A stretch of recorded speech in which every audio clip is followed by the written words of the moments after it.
Okay, hello, this is James from Cerritos Dental Implant Center. So we're going to go over another video today. So this video today is going to be about implant complications. So implants are generally very safe, very effective procedure, very high success rate, but every now and then we get referred to a case that you're just thinking, oh my goodness, I hope that's not me. So let's go ahead and take a look from the first picture to see what's going on. Oh my goodness, let's take a look at that. That's not right. From the picture we can always see the implant threads. So even if you're not an experienced dental professional or have nothing to do with the dental field, you can see something's not right here. So an important point that we're going to drive home today too is that implants in the front of your mouth is most challenging. Any front teeth having dental implants placed is going to be more challenging than back teeth. There's two reasons for that. Number one, any teeth in the front is considered cosmetic. When you smile, people see it. And number two, the bone level in the front is generally much thinner than it is in the back teeth. So your bone is going to be much thinner in the front than it is in your back. So basically, if you don't believe me or if you want to see this concept, just basically feel the bone inside of your mouth underneath your tooth. It's much thinner than the front than it is in the back. So specifically for this patient, let's go ahead and take a look at the x-ray to see what's going on here.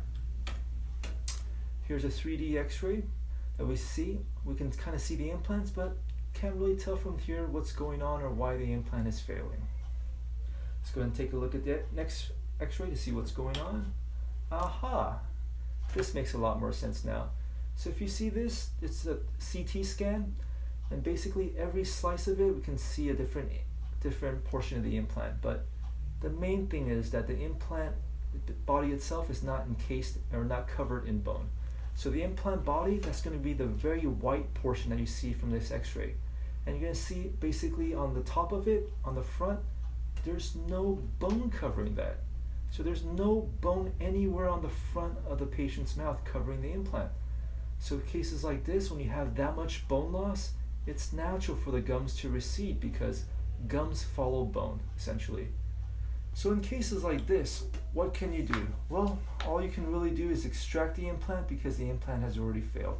This picture right now is a little bit graphic, but for something like this, is just to illustrate a point. Take a look at the implant. There's a lot of bacteria on there, there's a lot of gunk on there. There's no way to bone graft around that implant anymore. So for failed cases like this, all you can really do is basically extract the implant, bone graft, and start over from scratch. So looking at this picture right here, this is going to explain to you the concept of why this patient had a failed implant. So let's take a look at the picture to the left. This implant was placed following the position of the original natural tooth. You can see from the picture on the left that portions of the implant, the gray portion, is not covered in bone. So the bone is going to be that white portion with little bits of red inside. So basically, for our patient right now, this is exactly what happened to her.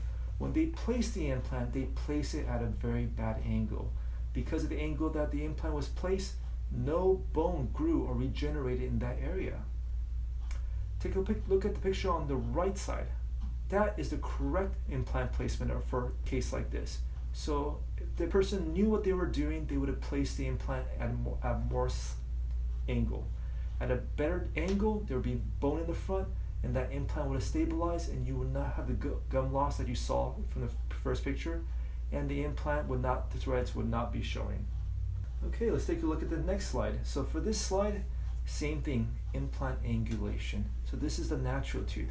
So keep in mind, this is to illustrate the point, you cannot place dental implants for front teeth at the same angle the natural tooth was.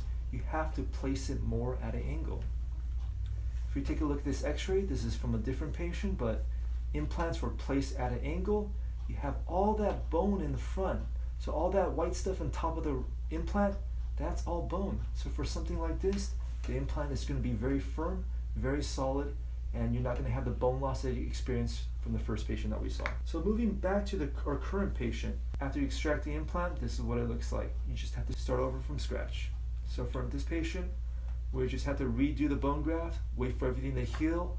After it heals, 4 to 6 months later, this patient might need another gum graft because when you build up that much bone, might not be enough soft tissue or gums around that area, so you want to bulk it up to prevent bone loss and basically protect the implant and protect the new bone that was generated for something like this. So not the end of the world, but just a lot more surgeries and a lot more visit that the patient has to come in for now. So every now and then, like I said before, we get these complicated cases where dentists have no idea what they're doing. They place the implant wrong, so it puts the patient through a lot of pain and suffering. Okay, this is going to be another case that we got referred to us. Also in the front, similar concept, bone loss, infection, a lot of bad stuff going on for this patient. So treatment plan for this patient is going to be something very similar. Take everything apart, take that implant out, bone graft, redo the surgery, and we had to start over all over again. So another case that was referred to us. So as we said before, you can always start over for these cases, but one thing to keep in mind is if you have to redo your surgery, like either the first patient or the second patient, it's not going to be a very pretty case. For most of these patients in this kind of circumstances, in this type of condition, it's just really about damage control. At this point, the goal for our office or any restoring or any dentist at this point is just having dental implants placed, allowing patients to be able to use the dental implants. Cosmetic concerns and a lot of other cosmetic factors, that goes out the door. So for implant complications, there are limits to what we can achieve. So for patients like this, just to be able to have implants and to be able to use it, that's the best that they're going for. Perfect cosmetic result is not possible in cases like this. So this is something you need to keep in mind. If you have a complication, if it's a really severe defect and you end up with something like this, you're never going to look the same again. Doesn't matter if we do it, doesn't matter if another office does it, no one can promise you a perfect cosmetic result in cases like this. So something to keep in mind, that implants in the front are very challenging. There can be complications, so definitely you want to get an experienced surgeon to make sure you minimize all those complications so you're able to achieve the best possible cosmetic result. Okay, that's going to be it for this video. If you have any questions, feel free to email us at help@cerritosimplant.com. Also, if you have any new questions, any questions about implants, feel free to email us.